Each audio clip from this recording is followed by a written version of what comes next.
பிரமாணங்களின் வழியை எனக்கு போதியும் முடிவு பரியந்தம் நான் அதை காத்துக்கொள்வேன். ஹல்லேலூயா. கண்களை மூடுவோமா? ஆண்டவர் நம்மோடு பேசுறதுக்காக 33வது வசனம். கர்த்தாவே, உமது பிரமாணங்களின் வழி எனக்கு போதியும் முடிவு பரியந்தம் நான் அதை காத்துக்கொள்ளுவேன். ஹல்லேலூயா. முடிவு பரியந்தம் நான் அதை காத்துக்கொள்ளுவேன். ஆமென். இந்த சங்கீதத்தை எழுதின சங்கீதக்காரன் சொல்றாரு, முடிவு பரியந்தம் நான் அதை காத்துக்கொள்ளுவேன். ஆமென்.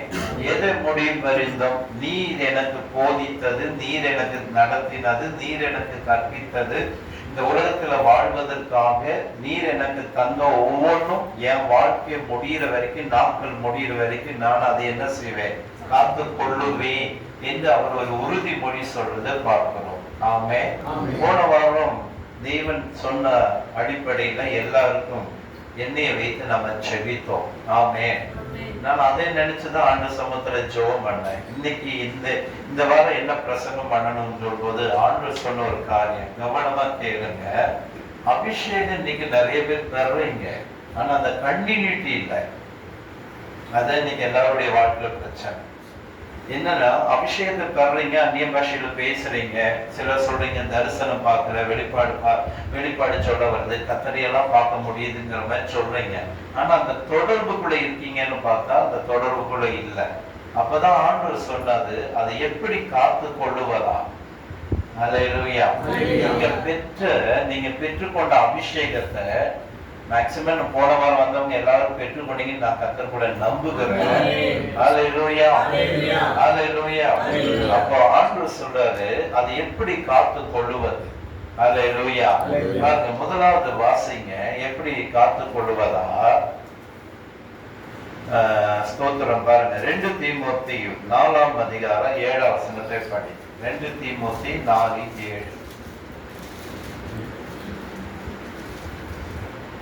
2 தீமோத்தேயு 4:7 பவுல் சொல்றாரு, நல்ல போராட்டத்தை போராடினேன், விசுவாசத்தை காத்து கொண்டேன். ஆமென். ஃபர்ஸ்ட் நீங்க அற்புதம் பெறதா இருந்தாலும், கட்டு உடையறதா இருந்தாலும், பிசாசனுடைய பிடியிலிருந்து வெளியே வர வேண்டியதா இருந்தாலும், எந்த ஒரு காரியத்துக்கும் கர்த்தர் உங்களிடத்துல எதிர்பார்க்கிறது பணம் அல்ல, உங்களுடைய படிப்பு அல்ல, உங்களுடைய பிசினஸ் அல்ல, உங்க தொழில் அல்ல, ஃபெய்த், விசுவாசம். ஆமென். உங்களுக்கு விசுவாசம் இருந்தா நீங்க எதிர்பார்க்கிற காரியத்துல அற்புதம் நடக்கும். ஆமென். இதுதான் பைபிள் நமக்கு சொல்றது, கர்த்தருடைய வார்த்தை சொல்றது. ஆமென். ஆனா இங்க என்ன சொல்றாருன்னா, என் விசுவாசத்தை என்ன செய்தேன்? காத்து கொண்டேன்னு சொல்றாரு. பவுல் சொல்றாரு, நான் காத்து கொண்டேன். எதையா? விசுவாசம். ஆமென். நிறைய பேர் சொல்றது என்ன? விசுவாசம் இல்லாமையா நான் இங்க வந்திருக்கிறேன், விசுவாசம் இல்லாமையா பைபிள் படிக்கிறேன், விசுவாசம் இல்லாமையா எங்களுக்குன்னு ஒரு சர்ச்சை இருக்கு, அந்த சர்ச்சைக்கு ஞாயிற்றுக்கிழமை தோறும் நான் போறது விசுவாசம் இல்லாமையா? எல்லாம் விசுவாசத்தின் அடிப்படை தான் போகுதுன்னு. ஆனா அது மாத்திரம் இல்ல, இங்க சொல்லும்போது சொல்ல பாருங்க, விசுவாசத்தை காத்து கொண்டேன். ஆமென். அப்ப எப்படி விசுவாசத்தை காத்து கொள்ளுதுன்னா, இன்னைக்கு ஆண்டவர் சொல்ல சொன்ன என்னன்னா, நான், அதாவது நீங்க எல்லா பிரச்சனையிலிருந்தும், போராட்டத்திலிருந்தும், கட்டுகளிலிருந்தும், பிசாசனுடைய பிடிகளிலிருந்தும், எனக்கு எதிராக வைக்கப்பட்ட சூனியம், மந்திரம், செய்வனை, ஏவல், அசுத்தம், போராட்டங்கள், பலவீனங்கள், நெருக்கங்கள், தடைகள், குழப்பங்கள், சரியா, இது எல்லாத்திலிருந்து கர்த்தர் என்னை வெளியே கொண்டு வந்துட்டாரு அப்படின்னு நீங்க விசுவாசிக்கணும். ஹல்லேலூயா.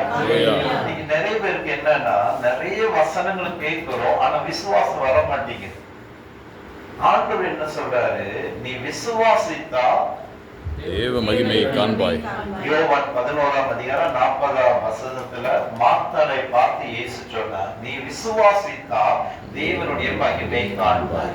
ஆமென். அப்ப உங்களுக்குள்ள விசுவாசம் இருக்கணும். பிசாசு என்ன தொட முடியாது, சூனியம் என்ன தொட முடியாது, மந்திரம் என்ன தொட முடியாது, என் உயர்வு யாரும் தடுக்க முடியாது, எனக்கு வர்ற வருமானத்துல யாரும் தலையிட முடியாது, என் தொழில் யாரும் முடக்க முடியாது, எனக்கு எதிராக யாரும் என்ன சூழ்ச்சிகள் பண்ணாலும் நான் ஆராதிக்கிற என் தேவன் அதுக்கு இடம் கொடுக்க மாட்டாரு. முழுக்க முழுக்க அவருடைய பிள்ளையாய் நான் மாறிட்டேன் என்கிற நம்பிக்கை உங்களுக்கு வரணும். தேவனுக்கு உங்களுக்கு சம்பந்தமே இல்லாம நீங்க வாழக்கூடாது. அல்லேலூயா. அதனாலதான் பிசாசு தொடர்ச்சி உங்கள்கிட்ட போராடுறான். நீங்க அபிஷேகம் பெற்றாலும் கூட ஏன் ஜெயிக்க முடியல தெரியுமா? விசுவாசம் இல்லாதனால. இன்னைக்கு விசுவாசத்தை வர்த்திக்க பண்ணுங்க. ஆமென். அல்லேலூயா. எங்களை வழி நடத்துல என்னுடைய, அதாவது என்னை விட வயசுல பெரியவங்க எல்லாம் இருக்கீங்க. அல்லேலூயா. என்னை விட வயசுல சின்னவங்களும் இருக்கீங்க. அல்லேலூயா. ஆனா நான் சொல்றேன், வயசுல பெரியவங்களா இருந்தாலும் சரி, என்னை விட வயசுல சின்னவங்களா இருந்தாலும் ஆவிக்குரிய வாழ்க்கையில உங்களுக்கு தகப்பன் நான் தான். அல்லேலூயா. ஆன்மீக வாழ்க்கையில, ஆவிக்குரிய வாழ்க்கையில, ஸ்பிரிச்சுவல் லைஃப்ல உங்களுக்கு ஒரு ஃபாதர் நான் தான் சொல்லி தரதுனால. ஆமென். அப்ப நீங்க எப்படி ஜெபம் பண்ணணும்? இவரை கொண்டு எனக்கு ஒரு விடுதலை தந்தது உண்மையானா அதே தேவன் தானே எனக்குள்ள நீ வந்திருக்கிறீ, அபிஷேகத்தின் அடிப்படையில. ஆமென். வல்லமையின் அடிப்படையில. ஸ்தோத்திரம். அல்லேலூயா. அபிஷேகத்தின் அடிப்படையில, வல்லமையின் அடிப்படையில எனக்குள் நீங்க வந்திருக்கீங்க. நான் அது நம்புறேன். ஆமென். அப்ப நான் ஜெபித்தாலும் அற்புதம் நடக்கும். நான் ஜெபிச்சாலும் எனக்கு விடுதலை வரும். அல்லேலூயா. அப்ப இந்த விசுவாசம் உங்களுக்கு இருக்கணும். ஆமென். பாருங்க, எபிரியர் 11:6 நீங்க வாசிச்சீங்கன்னா அங்க சொல்றது, விசுவாசம் இல்லாமல் தேவனோடு கூட இருப்பது கூடாத காரியம். ஏனெனில் நீங்க சர்ச்சுக்கு போகலாம், பைபிள் படிக்கலாம், ஜெபம் பண்ணலாம், ஆனா உங்களுக்கு விசுவாசமே இல்லைன்னா நீங்க வேஸ்ட். பைபிள் படிக்கிறது, ஜெபம் பண்றது, சர்ச்சுக்கு போறதெல்லாம் வேஸ்ட். விசுவாசம் இருந்தீங்கன்னா அதுக்குரிய கிரிகள் உங்களுக்கு கிடைக்கும். ஆமென். அல்லேலூயா. ஆமென். பாருங்க, இப்போ இன்னொரு வசனம் பாருங்க. ஸ்தோத்திரம். பாருங்க, 2 கொரிந்தியர் 5:6 படிமா சீக்கிரமா. 2 கொரிந்தியர் 5:6. ரசித்து நடவாமல் விசுவாசித்து நடக்கணும். ஆமென். உங்களுக்கு ஒரு தரிசனம் வருது, வெளிப்பாடு வருதுன்னா அது தரிசிச்சிட்டோம் என்று சொல்லாம அதை விசுவாசிங்க. ஆமென். அல்லேலூயா. அதை விசுவாசிங்க. தரிசனம் பாருங்க, உங்களுக்கு ஆண்டவர் தர்றார். ஆமென். உங்களுடைய ஃபியூச்சர், அதாவது உங்களுடைய எதிர்காலம். எதிர்காலத்துல நீ இப்படி இருப்ப, இப்படி வாழ்வே, இந்த அளவுக்கு நீ உயர்வே, உன் கையில இவ்வளவு செல்வங்கள் இருக்கும், ஐஸ்வர்யம் இருக்கும், உன் கையில இவ்வளவு சொத்துக்கள் இருக்கும் அப்படின்னு எல்லாம் ஒரு தரிசனம் தந்தீங்கன்னா இதுக்கு எனக்கு சம்பந்தம் இல்லைன்னு கழுவிடாதீங்க. ஆமென். அல்லேலூயா. வேதத்துல வாசிக்கும் போது 17 வயசுல யோசேப்புக்கு கர்த்தர் ஒரு சொப்பனம் கொடுத்தார். அந்த சொப்பனம் இன்னைக்கு பார்த்தாரோ அன்னைக்கு பிரச்சனை ஸ்டார்ட் ஆயிடுச்சு. ஒருவேளை யோசேப்பு நினைச்சிட்டு இந்த சொப்பனம் நம்ம பார்க்காம இருந்திருக்கலாம். ஆனா நடந்தது என்ன? 17 வயசுல சொப்பனம் பார்த்த யோசேப்பு 30 வயசுல எகிப்து தேசத்துக்கு அவர் என்னவா இருந்தாரு? பார்வோனுக்கு கர்த்தனாக இருந்தார். தகப்பனாய் தேவன் உயர்த்தினார். வேதம் சொல்லுகிறது, அவருடைய தகப்பனும் சகோதரர்கள் அவரை பார்க்க வரும்போது வேதம் சொல்லுது, யோசேப்பு அந்த சொப்பனத்தை நினைவு கூர்ந்தார். ஆமென். அப்போ உங்களுடைய ஃபியூச்சரை குறித்து உங்களுக்கு தேவன் சொப்பனம் தருவார், தரிசனம் தருவார், வெளிப்பாடு தருவார். எதிர்காலத்துல நீங்க எப்படி இருப்பீங்கன்னு அதை நீங்க பிலீவ் பண்ணும்போதுதான் அது நடக்கும். ஆமென். இப்பத்த சூழ்நிலை வச்சு அதை கம்பேர் பண்ணாதீங்க. நீங்க அந்த லெவலுக்கு வரும்போது உங்களுக்கு எல்லா ஞானமும் வரும், எல்லா அறிவும் வரும். அந்த பொசிஷன்ல வர அளவுக்கு கர்த்தர் உங்களை உயர்த்தி போயிட்டே இருப்பார். நீங்க அந்த விசுவாசத்தை தான் சொல்லணும், எனக்கு வாக்கு பண்ணின தேவன் என்னோடு கூட இருக்கிறபடி நிச்சயமா நிறைவேற்றும். அப்ப தரிசனம் பார்க்கறதோடு இல்லாம இது என் வாழ்க்கையில நிறைவேறும், இது என் வாழ்க்கையில நடக்கும், இது என் வாழ்க்கையில கர்த்தர் நிறைவேற்றி முடிப்பார் அப்படிங்கிற நம்பிக்கையில விசுவாசத்தோட அதை சொல்லி நீங்க ஜெபம் பண்ணிட்டே இருந்தீங்கன்னா பாருங்க, தேவன் அப்படியே செய்து முடிப்பார். ஆமென். அல்லேலூயா. இயேசு சொன்ன சாட்சி பாத்தீங்களா? ஐபிஎல்ல எல்லாருக்கும் சேலரி உயர்வை எடுத்துட்டாங்க. இவ்வளவுதான், இதுக்கப்புறம் யாருக்கு நாங்க சேலரி ஹைக்கு தர போறது இல்லைன்னு. சூழ்நிலை என்ன? ஒண்ணும் கிடைக்காது. ஆனா தேவன் என்ன வாக்கு பண்ணாரு? யாருக்கு இருக்கோ இல்லையோ உடனே நான் உயர்த்துவேன் சொன்னவர் செஞ்சாரா? செஞ்சாரா? ஆமென். அதேதான் விசுவாசம். Praise God. ஆமென். Hallelujah. அது நிறைவேறதுக்கான வாக்கு என் மூலமா வந்தது ஒரு பக்கம் இருந்தாலும் அதை விசுவாசிக்கிற பாருங்க ஜெஸ்ரி அண்ணன் மூலமா வர வார்த்தை கர்த்தருடைய வார்த்தைன்னு சொல்லி அந்த விசுவாசம் இருக்கு பாருங்க, அதுதான் அது நிறைவேற்றுவது. ஆமென். அதே விசுவாசம் இன்னைக்கு உங்களுக்குள்ள இருக்கட்டும். நீங்க போன வாரம் பெற்ற அபிஷேகம் உங்களுக்குள்ள இருக்குது. அது நீங்க நினைச்சிடாதீங்க வாரம் புதன்கிழமை வரும்போது மாத்திரம் தான் கிடைக்குது இல்லன்னு எல்லாம் நினைக்காதீங்க. ஆமென். ஹல்லேலூயா. ஆமென். அதுதான் உங்களை உயர்த்த போகுது. ஹல்லேலூயா. அப்ப விசுவாசத்துல உறுதியா இருங்க. நான் விசுவாசங்கிறது என்னன்னா, நீங்க பெற்ற அபிஷேகம், நீங்க பெற்ற கிருபைகள், நீங்க பெற்ற ஞானம், நீங்க பெற்றெடுத்திருக்கிற அறிவு, கர்த்தர் உங்களுக்கு தந்திருக்கிற புத்தி, கர்த்தர் உங்களுக்கு தந்த ஞான அறிவு, இதுல விசுவாசிங்க. ஆமென். உங்களுடைய பழைய அந்த பலவீனத்தையே முன்னு வைக்காதீங்க. என்னால முடியாது, என்னால செய்ய முடியாது, என்னால அப்படி இருக்க முடியாது, இப்படி இருக்க முடியாது அப்படின்னு நீங்க என்ன செய்யுங்க, அப்படியே நெகட்டிவாவே இனிமே திங்க் பண்ணாதபடிக்கு பாசிட்டிவாவும் ஃபெய்த்தாவே பேசுங்க. ஆமென். அப்படி இருக்கும்போது இதை விசுவாசத்தை காத்து கொண்டீங்கன்னா கர்த்தர் உங்களுக்கு தந்த அந்த அபிஷேகம் தொடர்ந்து உங்களுக்குள்ள இருக்கும். ஆமென். இனி வர நாட்களில நீங்க இந்த அபிஷேகம் இல்லாம பிசாசை எதிர்த்து நிக்க முடியாது. ஆமென். அப்ப அந்த விசுவாசத்துல உறுதியா நில்லுங்க. ஆமென். சரி, இரண்டாவதாக ஸ்தோத்திரம் பாருங்க. இரண்டாவது நீங்க எதுல அந்த காத்து கொள்ளணும் அப்படின்னா வாசிங்க லூக்கா 21ஆம் அதிகாரம் 19ஆம் வசனம். இரண்டாவது பாருங்க, உங்க பொறுமையினால என்ன செய்யுங்க, ஆத்துமாக்களை காத்துக்கொள்ளுங்க. ஆமென். பொறுமை எதை விட பெருசா? ஆமென். ஹல்லேலூயா. பழமொழியெல்லாம் எங்களுக்கு தெரியும், ஆனா நடைமுறை வாழ்க்கையில நாங்க பயன்படுத்த மாட்டோம். அப்படிதானே? அதுக்கு ஆமேன் வந்தா நீங்க ஆமேன் சொன்னாலும் சரி, இல்ல நீங்க மௌனமா இருந்தாலும் நான் எடுத்துக்குவேன் சம்மதம். நீங்க மௌனமா இருந்தாலும் சம்மதம் தான், நீங்க சொல்றதுக்கு நாங்க ஒத்துக்கொள்றோம்னு அர்த்தம். இங்க இயேசு சொல்றாரு பாருங்க, உங்க பொறுமையினால உங்க ஆத்துமாவை காத்து கொள்ளுங்க. இன்னைக்கு நிறைய பேருடைய வாழ்க்கையில என்னன்னா டென்ஷன், ஹைப்பர் டென்ஷன். டென்ஷனுக்கே டிஃபரெண்டான பேர்களாக வச்சிருக்காங்க. அந்த டென்ஷன், இந்த டென்ஷன், அந்த டென்ஷன் சொல்லி. உண்மையா பிறந்த குழந்தைக்கு கூட இப்ப டென்ஷன் ஆகுது, அழுத உடனே அங்க நிக்காதனால. ஆண்டவர் சொல்றாரு, இந்த டென்ஷன் தெய்வனால வரதல்ல. ஆமென். சொல்லுங்க. ஹல்லேலூயா. நிறைய பேருக்கு ஹார்ட் அட்டாக் வரதுக்கு காரணமே டென்ஷன் தான். நிறைய பேருக்கு பிபி வரதுக்கு காரணம் டென்ஷன் தான். நிறைய பேருடைய நர்வ்ஸ், அதாவது நரம்பு மண்டலம் பாதிக்க காரணமே டென்ஷன் தான். நிறைய பேருக்கு நைட்டு தூக்கம் வராம இருக்க காரணம் டென்ஷன் தான். சரியா? ஆனா ஆண்டவர் சொல்றாரு, பொறுமையில உங்க ஆத்துமாவை காத்து கொள்ளுங்க. ஆமென். ஹல்லேலூயா. டென்ஷன் ஆகணும்னா, நான் உண்மையா சொல்றேன், டென்ஷன் ஆகணும்னா யாருதான் கரெக்டா டென்ஷன் ஆகணும்னு நினைக்கிறீங்க? யார் ஆகணும்? உண்மைய நியாயத்தின்படி ஒருத்தர் டென்ஷன் ஆகணும்னா, இவர் டென்ஷன் ஆனா அது நியாயம் சொல்லணும்னா யார் சொல்லுவீங்க? தேவன் தான். நம்ம பண்ற கூத்துக்கு அவர் தான் உண்மையில டென்ஷன் ஆகணும். ஒழுங்கா ஜெபம் பண்ண சொன்னா ஜெபம் பண்ண மாட்டோம், கருப்படிக்க மாட்டோம். என்ன? ஆனா அவரே சொல்றாரு, சரி மகனே பரவாயில்ல, இந்த ஒரு வாட்டி நான் மன்னிக்கிறேன்னு சொல்லியே நம்மளை தூக்கிட்டு வர்றாரு. ஆமென். சொல்லுங்களேன். ஹல்லேலூயா. அப்ப என்னன்னா, பொறுமையில உங்க ஆத்துமாவை காத்து கொள்ளுங்க. வேணுக்குன்னே பிசாசு என்ன பண்ணுவா? போட்டு விடுவா. ஒரு சமயம் பாருங்க, நான் அப்பதான் சிந்திச்சேன். ஒரு சமயம் ஒருத்தர் ஒரு ஏஜி சர்ச்சு, அங்க போய் அப்ப எல்லாம் எனக்கு பிரேயர் பண்றதுக்கு கூட இடம் கிடையாது. இன்னைக்கு நைட்டு ஒரு இடத்துல தங்குவேன், இன்னொரு இடத்துல நாளைக்கு இன்னொரு இடத்துல தங்குவேன். தங்கருக்கு கூட வீடு இல்லை. அப்போ ஊழியம் செய்யற, நல்லா பார்த்துங்க, ஊழியம் செய்யற புளியகுளத்துல திங்கக்கிழமை தோறும் அம்மன் குளத்துல ஒரு வீட்டுல பிரேயர் நடத்திட்டு இருந்தேன்.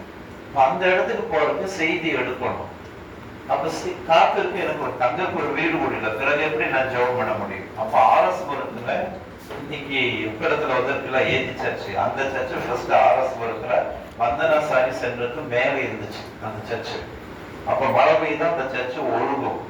அப்ப அங்கதான் போய் ஒரு மூலையில் உட்கார்ந்து ஜெபம் பண்ணி செய்தி எடுத்துட்டு ஓடுவேன்.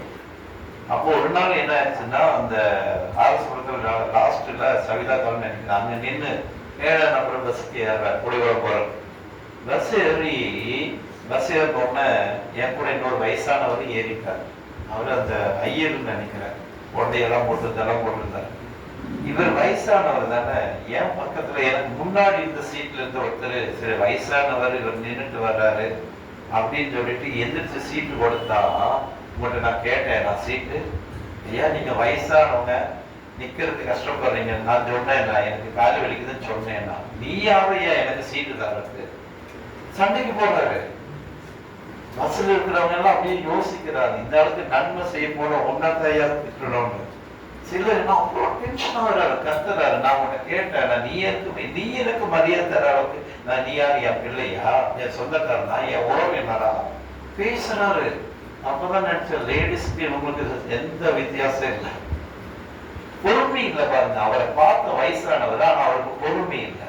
அவர் அந்த பூநூல் எல்லாம் போட்டிருக்கு, கொண்டையெல்லாம் போட்டிருக்கு, ஆனா பொறுமை இல்லை. அப்பதான் யோசிச்சேன், ஆண்டவர் நம்ம எவ்வளவு பொறுமையா, ஞானமா, விவேகமா. ஆமே சொல்லுங்க, ஆமே. ஹல்லேலூயா.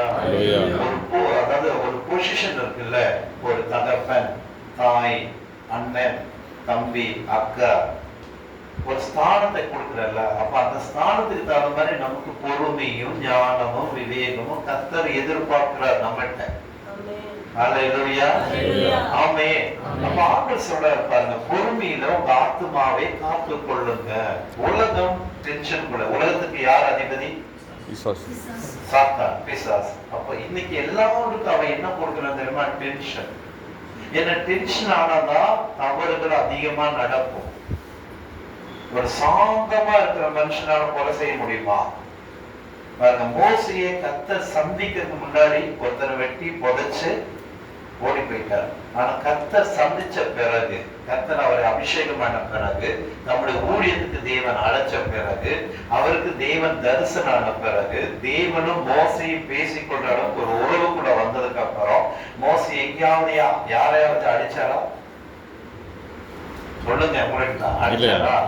யாரையாவது கொண்டாரா? ஒன்றும் பண்ணல.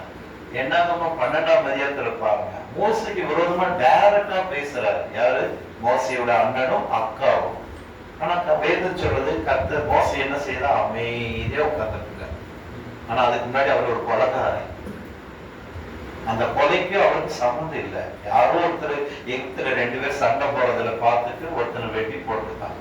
இப்போ மோசைக்கு டைரக்டாவே நேரடியா பேசுது, மோசையே வச்சே பேசுது.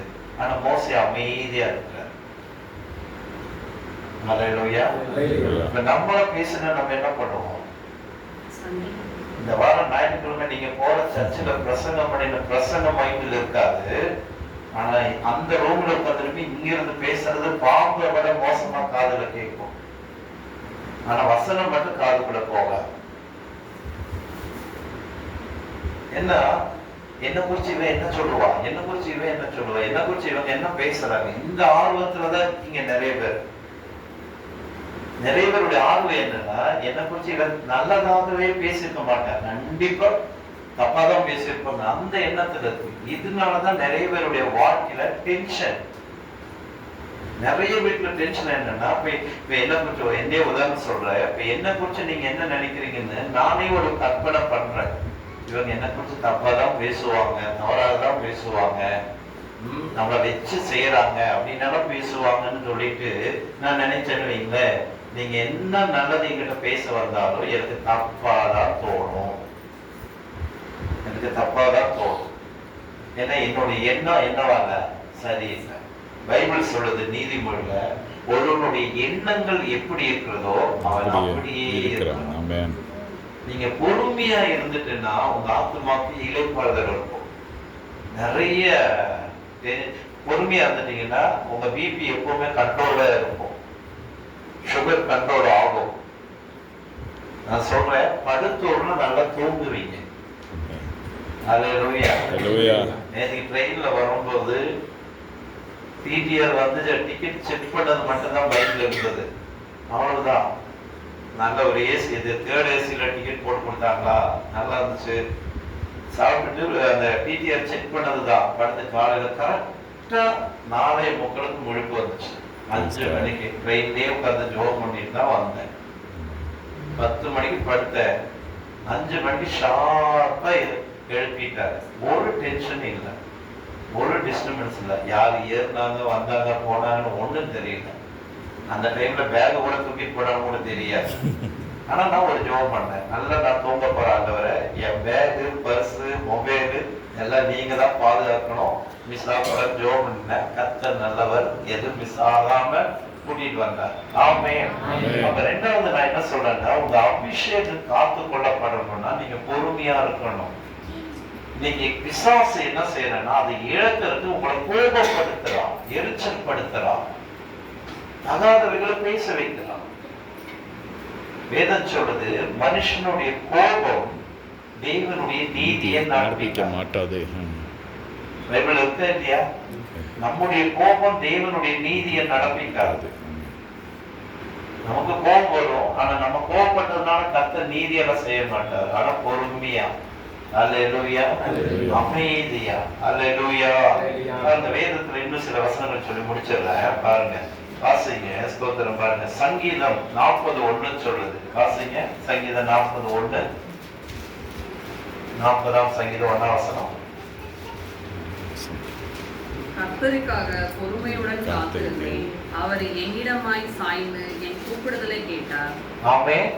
பாருங்க, சங்கீதக்காரன் சொல்றாரு, கர்த்தருக்காக நான் பொறுமையா இருந்தேன், அவர் என்னிடமா சாய்ந்து என் கூக்குரலுக்கு சொல்லுங்க செவி கொடுத்தார். ஆமென். அப்ப நீங்க பொறுமையா இருந்தா தேவன் உங்களோட பேசுவார். ஆமென். ஹல்லேலூயா. ஆமென். என்ன இப்படி பண்ணிட்ட நீ எல்லாம் அப்படின்னு சொல்றதுக்கு, என்ன இப்படி பண்ணிட்ட, ஏன் இப்படி பண்ண, அவ்வளவுதான். ஐஸ் கூட கதை லேட் ஆகும், ஆனா இந்த மனசு சீக்கிரம் கரைஞ்சிடும். இவ்வளவுதான் டிஃபரெண்ட். ஹல்லேலூயா. ஆமென். ஹல்லேலூயா. இதுதான் டிஃபரெண்ட், வேற ஒண்ணும் இல்லை. நிறைய ஜென்ஸ் ஹஸ்பண்ட் அப்படி சொன்னா நல்லா இருக்கும். ஜென்ஸ் எல்லாரும் தான் பொருந்துருக்கு. வெளியில இருக்கிற டென்ஷன் எல்லாம் மொத்தம் வீட்டுக்குள்ளதான் வரும். நான் என் மனைவிட்டையே சொல்லியிருக்கிறேன், வீட்டை விட்டு போகும்போது நல்ல ஒரு ஊழியக்காரன் தான் வெளியே போறேன். வெளியில போய் நான் வரும்போது என்னென்ன பிரச்சனை நான் சந்திச்சு வரேன்னு எனக்கு தெரியாது. அதனால நான் சொல்ல, வந்த உடனே இதை பண்ணாங்க, அதை பண்ணாங்க, அவன் இப்படி பண்ண, இவன் இப்படி பண்ண, என் பசங்களை எடுத்து விட ஆரம்பிக்காத. அந்த டென்ஷன் இந்த டென்ஷன் எல்லாம் சேர்த்து உன் மேலதான் எனக்கு ஓவரும். அப்புறம் நீ யோசிக்க கூட, நான் அவ்வளோ நீட்டா பிரசங்கம் பண்ணாது, இப்படியே இவ்வளவு டென்ஷன் ஆகுதுன்னு என்னை நானே சாட்சி கெடுக்க வைக்காதேன்னு. ஆமென். ஹல்லேலூயா. சோத்துல கை வைக்கும் போதுதான் நிறைய வயிற்றுக்கு வரும். இப்ப இந்த சோத்துல ஒரு கை வச்சதுனால இது சாப்பிட்டு முடிகிற வரைக்கும் போக மாட்டாரு. இப்பதான் நம்ம பேச முடியுது, அப்படியே வச்சுக்க. இதெல்லாம் எப்படி உங்களுக்கு தெரியுதுன்னு கேட்கிறீங்களோ? ஹல்லேலூயா. ஆமென். ஹல்லேலூயா. பாருங்க, நேத்திக்கு சாட்சி அது சொல்றேன். நேத்திக்கு ஒரு அம்மா வந்து அங்க நாகர்கோவில்ல ஜெபம் பண்ண வந்தாங்க. என் பையன் படிக்கவே மாட்டேங்கிறான், ஸ்கூலுக்கே போக மாட்டேங்கிறான் அப்படின்னு எல்லாம் சொல்லி இருந்துச்சு. கடைசியில் சொன்னார், ஐயா 4 மணிக்கு முழுக்க வருவியா, நான் எந்திரிச்சு ஜெபிக்கணும்னு நினைப்பேன், ஆனா எந்திரிச்சு ஜெபிக்க முடியலையா, இது மட்டும் தான் சொல்லிட்டு இருந்தாரு. ஜெபம் பண்றேன், ஆண்டவர் சொல்லாது, இவங்க சொல்றதெல்லாம் கரெக்டு தான், ஆனா எந்திரிச்சு பாத்ரூமுக்கு போறான் பாரு, பாத்ரூமுக்கு போய் அந்த பிரஷ் பண்ணி முகெல்லாம் கழிட்டு வரலாம் தான் போவான். அந்த பாத்ரூம்ல தான் பிசாசு இவளை கட்டி வைக்கிறாங்க. இதை சொல்லி நான் ஜெபம் பண்றேன். அந்த அம்மா சொல்றது, கரெக்டா எப்படியா கரெக்டா சொல்றீங்கன்னு. நானா சொல்றேன், கர்த்தர். ஆமென். ஹல்லேலூயா. இதெல்லாம் பாருங்க, ஸ்தோத்திரம். ஒரு பொண்ணுக்கு சொன்னேன், ஒரு வாலிப பிள்ளைக்கு சொன்னேன், ஜெபம் பண்ணிட்டு இருக்கும்போது அவங்க பீரோ பாருங்க, அந்த பொண்ணுடைய அந்த பீராவை இருக்குல்ல, அந்த பீராவை எப்படி ட்ரெஸ் வச்சிருக்கீங்க, எப்படி தொங்க விட்டுருக்கீங்க அப்படிங்கிறது கர்த்தர் எனக்கு தரிசனமா காமிக்குது. நான் கேட்டேன், உன் பீராவை என்ன பண்ணிருக்கேன்னு. அவ்வளவுதான். ஜெபம் பண்ணல, அந்த பொண்ணு ஓடியே போயிட்டான். அங்கடி என் வீட்டுக்கு நீங்க வந்தீங்களான்னு. இல்ல என்னையே உங்களுக்கு தெரியாத பட்சத்துல என் பீராவை நான் எப்படி வச்சிருக்கேன்னு கரெக்டா சொல்றீங்களே. கர்த்தர் நல்லவர். ஆமென். ஆமென். ஹalleluya. ஹalleluya. அப்ப நீங்க பொறுமையா இருந்தா இந்த மாதிரி உள்ள வெளிப்பாடு தரிசனம் எல்லாம் உங்களுக்கு வரும். பொறுமையா Praise God. ஹalleluya. உங்களை டென்ஷன் ஏத்துனாலும் நீ என்ன கத்துனாலும் கூக்குரல் விட்டாலும் நான் இப்படிதான் இருப்பேன். ஹalleluya. ஹalleluya. சில நேரத்துல சவுலை போல இருப்பேன். பைபிள்ல 2வது பாயிண்ட் சொல்லி முடிக்கிறேன். சவுலை ராஜாவாக்கி பாருங்க, சவுல் சாமுவேல் வந்து அபிஷேகம் பண்ணி இவன் தான் இனிமே உங்களுக்கு ராஜான்னு சொல்லி இஸ்ரவேல் ஜனங்களுக்கு முன்னாடி கொண்டு வந்து நிறுத்துறாரு. ஜனங்க என்ன சொன்னா தெரியுமா? இவனா எங்களுக்கு ராஜா, வேற ஆளே உனக்கு கிடைக்கலன்னு சொல்லி ஒரு மாதிரி பேசிட்டார். வேதம் சொல்லுது சவுல் காது கேளாதவன் போல இருந்தாராம். ஆமென். சில நேரத்துல அப்படியே நம்ம இருக்க பழகணும். ஹalleluya. சில வார்த்தைகள் காதுல கேட்காத போல இருக்கணும். ஆமென். அப்ப 2வது பாருங்க, பொறுமையா இருங்க. ஆமென். எந்த இடத்திலுமே ஆமென். ரேஷன் கடையில பொருள் வாங்க போறீங்க, அவங்க போடுற வரைக்கும் வெயில்ல நிக்கிறீங்கல்ல, அந்த பொறுமையா வீட்டுல நிக்கல. பஸ் ஸ்டாப்ல 4 மணிக்கு வர பஸ் 6 மணிக்கு வந்தாலும் நிக்கிறீங்கல்ல. ஆமென். ஹalleluya. ஒவ்வொரு கடைக்கு நீங்க ஒரு பொருள் வாங்க போகும்போது எவ்வளவு பொறுமையா வாங்குறீங்க, அது அந்த பொறுமை ஏன் வீட்டுல வர மாட்டேங்குது? ஆமென். நீங்க ஆண்டு சொல்ல பொறுமையோட உங்க ஆத்துமா காத்து கொண்டீங்கன்னா நீங்க பெற்றுக்கொண்ட அந்த அபிஷேகம் உங்களுக்குள்ள எப்போதும் தெரிய செய்யும். அது உங்களை வழி நடத்தும். ஆண்டவர் உங்களை அழகா வழி நடத்தி இருப்பார். ஆமென். சொல்லுங்க ஆமென். ஹalleluya. அதுல இன்னொரு வசனம் பாருங்க, அப்போஸ்தலர் 26:3 படிங்க சீக்கிரம். சொல்லுகிறதா சொல்லாதீங்களா? சொல்வதை நான் சொல்வதை பொறுமையோடு கேட்கும்படி சொல்லுவேன். ஆமென். பவுல் ஒரு ரிக்வெஸ்ட் வைக்கிறாரு, நான் சொல்றது கொஞ்சம் பொறுமையா கேளுங்க. நிறைய பேருக்கு அதுதான் பொறுமை இல்லை. கேட்கறது, இப்ப நீங்க சொல்ல வர்றது நான் பொறுமையா வாங்கிட்டு பேசிட்டா பிரச்சனைக்கு சொல்யூஷன் வரும். இப்ப பேச ஆரம்பிச்ச உடனே அப்படி இப்படி புரியுதா, அப்புறம் கொஞ்ச நேரம் சொல்லுங்க மகன், மறுபடியும் பேச ஆரம்பிச்சா இவங்க உள்ள வருவாங்க. அப்போ கொஞ்ச நேரம் நம்ம அப்படியே இருக்கும், சரி இனி நான் வாய் திறக்க மாட்டாங்க. மறுபடியும் பேசும்போது உள்ள வரும். அவருடைய கேட்டதுனாலதான் பிரச்சனையே வருது. ஆனா பைபிள் சொல்லுது, ஒரு காரியத்தை கேட்கறதுக்கு முன் பதில் சொல்லுகிறவன் என்னவா மூடனுக்கு சமம் அப்படின்னு பைபிள் சொல்லுது. அங்க இங்க பவுல் சொல்றாரு, நான் சொல்றது கொஞ்சம் பொறுமையா கேளுங்க. ஆமென். ஹalleluya. ஆமென். இப்ப நான் சொல்றது பொறுமையா கேக்குறீங்களா? இதே பொறுமை உங்க வீட்டுல உங்க பக்கத்துல இருக்கிறவங்க பேசுற மாதிரி இருந்து பாருங்க. பஞ்சாயத்து பண்றதுக்கே நேரம் இருக்காது, பஞ்சாயத்து பண்ண வேண்டிய அவசியமே இருக்காது. ஆமென். நிறைய ஜென்ஸ் என்ன பண்ணுவோம், வேலை முடிச்சோன்னு வீட்டுக்கு போனா நிம்மதியா இருக்கிறாங்க, அந்த ஆர்வத்தோட வரணும். வேண்டுக்கா ஆண்டவரே ஒரு ஓவர் டைம் கொடுத்துட கூடாதா, நைட்டு டியூட்டி கொடுத்துட கூடாதுன்னு ஜெபம் பண்ணி கேட்டு நைட் டியூட்டிக்கு போறாங்க. சரியா? இதெல்லாம் மாறணும். ஆமென். சரி, ரோமர் 2:4 படிங்க. அல்லது தேவ தயவு நீ குணப்படும்படி உன்னை ஏவுகிறது என்று அறியாமல் அவருடைய தயவு, பொறுமை, நீடிய சாந்தம் இவைகளின் ஐஸ்வர்யத்தை அசட்டை பண்ணுகிறாயா? ஆமென். நீங்க பொறுமையா இருந்தாதான் ஐஸ்வர்யமே வரும். பைபிள் அப்படி சொல்லுது பாருங்க. நிறைய நேரத்துல அவசரப்படுறதுனாலதான் சில ஆசீர்வாதத்தை இழக்கிறீங்க. சரியா? அதனாலதான் பழமொழி இருக்கு, ஆத்திரப்படுறவனுக்கு புத்தி மட்டு. ஆமென். ஆத்திரக்காரனுக்கு புத்தி மட்டு. அதாவது அவசரப்படுறவனுக்கு என்னவா புத்தியே இல்லை. ஆனா அந்த பைபிள் சொல்லுது பாருங்க, நீங்க பொறுமையா இருந்துட்டீங்கன்னா ஐஸ்வர்யத்தை கையாளலாம். ஆமென். மரத்தை கையாளலாம். உங்க கையில இருந்த பணம், பொருள், ஆசீர்வாதம் எல்லாம் இருக்கும். ஆமென். நீங்க பொறுமையா இருந்து ஒரு காரியத்தை யோசித்து செஞ்சு பாருங்க, அதுல குழப்பமே வராது, சமாதானமா இருக்கும், நிறைய ஐடியாஸ் கிடைக்கும். ஆனா அவசரப்பட்டு செஞ்சு பாருங்க, நிறைய குழப்பம், அவமானம், நிந்தை, பணம் இழக்கிறது, பிரச்சனை உருவாகிறது, சண்டை போடுறது. அதனால நீங்க ஆண்டவர் சொல்ற, நீங்க அபிஷேகம் பெற்றுனா அது தொடர்ந்து காத்துக்கொள்ளணும்னா பொறுமையா இருக்கு. ஆமென். ஆத்துமாவை காத்துக்கொள்ளுங்க. ஹalleluya. ஆமென். இந்த டென்ஷன்ல யார் வரும்னா, ஒண்ணு மனுஷன், இன்னொன்னு பிசாசு. கோபம் தேவனிடத்துல வந்ததுங்க. அது பலமணி சொல்ற, கோபம் இருக்கிற இடத்துல என்ன இருக்குமா? குணம் இருக்கும். எங்க குணம் இருக்கும்? அவர் பேரு குணாதான். ஹalleluya. அவங்க பேரு குணாதான். ஆனா தனா கிட்ட கேட்டதான் தெரியும். அவங்க பேரு குணா, ஆனா அவங்க வைஃப் பேரு தனா. குணாவை பத்தி தனா கிட்ட கேட்டதான் தெரியும். அதெல்லாம் அதாவது பழமொழிக்கு நல்லா இருக்கும். கோபம் இருக்கிற இடத்துல குணம் நிச்சயமே இல்லை. நல்ல விஷயத்துல, அதாவது பிள்ளைங்க தப்பு பண்ண ஒரு கோவம் தான் அடிக்கிறது. ஓகே, ஆமே. கவனம் தெளிவா. ஆமே. நேற்று சாயங்காலம் நான் கிளம்பி வரதுக்கு ஒரு வீட்டுக்கு அர்ஜென்டா என்ன கூட்டிட்டு போனாங்க. ஒரு 10 நிமிஷம் பாக்கல அப்படின்னு போனாங்க. போய் உட்கார்ந்து ஜோம் பண்ணா அந்த சிஸ்டரோட தலையில கை வச்சோம்னா அவங்க வீட்டுக்கார பத்தி கர்த்தர் அப்படி சொல்றாரு. சொல்லிட்டு, ஐயா ஒரு வார்த்தை கூட என்னாகல விசரல. என் வீட்டுக்காரர் நீங்க பார்த்ததே கிடையாது, என்னையே பார்க்கறது ஃபர்ஸ்ட். பட் அவரோட 9 வருஷம் நான் வாழுகிறேன். ஆனா அவரை பத்தி எனக்கே புரிஞ்சுக்க முடியல.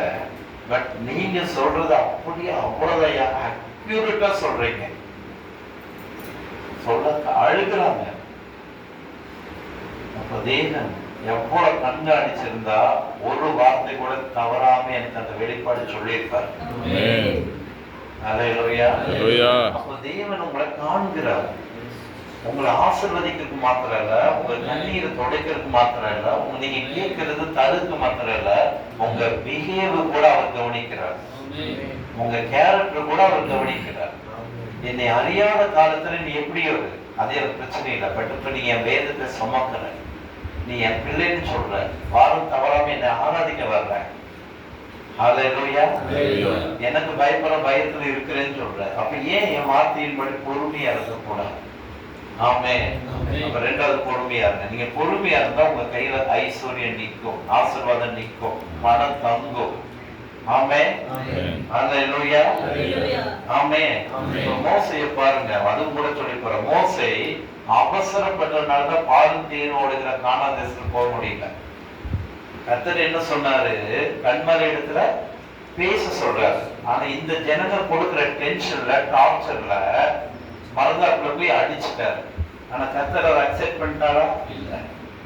இந்த ஜனங்க என்ன உன்னை டென்ஷன் ஆக்குனாலும், உன்னை எந்த அளவுக்கு கோவப்படுத்தினாலும் நீ பொறுமையா இருந்திருக்கணும். அப்ப கோபம் வரும்போது நம்முடைய என்னவா ரெஸ்பான்ஸ், அந்த இது இருக்குல்ல, ரெஸ்பான்சிபிள், அதுல நம்ம தவறுகிறோம். அப்படின்னா நம்மளுடைய உத்தரவாதத்துல நம்ம தவறுகிறோம், நம்மளுடைய பொறுப்புல நம்ம தவறு. உதாரணம் சொல்றேன், என் மனைவியோட பிள்ளைங்களை என்ன டென்ஷன் ஆக்கிட்டா நான் என்ன பேசுறேன் என்ன செய்ய தெரியாம தப்பு பண்றோம். அதுதான் மோசையோட வாழ்க்கை, அதுதான் உங்க வாழ்க்கை. இப்ப யாராவது உங்களை டென்ஷன் ஆகிட்டா உடனே டென்ஷன் ஆகி நீங்க ஏதாவது தப்பு பண்ணிட்டுன்னா அதனால இழக்கிறது ஒரு நாள் ஈடு கட்ட முடியாதுதான் இழக்கிறீங்க. உண்மையா சில காரியங்களை உங்க வாழ்க்கையில கவனிச்சு பாருங்க. இப்ப வரைக்கும் நீங்க சரிப்படுத்த முடியாத விஷயங்கள் தான் நிறைய.